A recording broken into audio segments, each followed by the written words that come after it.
Sa Talisay, Cebu, inilipat sa isang malayong lugar o isang mountain barangay sa Talisay City ang temporary detention facility para sa mga quarantine violators. Pagkatapos nito, dahil may mga COVID positive, ang lalagyan sana nilang lugar sa mga violators. Si Lian Singkulan ng GMA Regional TV Balitang Bisdak nakatutok.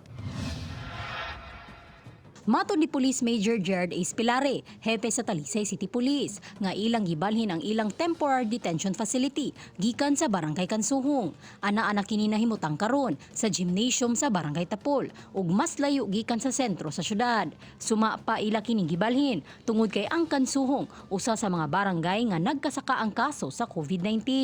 The previous detention facility in Kansuhong is very near to areas nga nastasong kaso like Kansuhong, Tangke, and San Roque.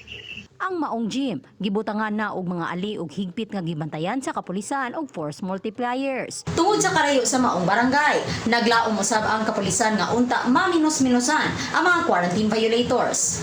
Kagahapon, naghiusang nagpatrolya ang AFP, PNP ug BGMP sa lain-laing barangay sa Dakbayan. 27 ang nadakpan tungod sa paglapas sa nagkalain-laing quarantine protocols. Without quarantine passes and those who are going out for not essential purposes.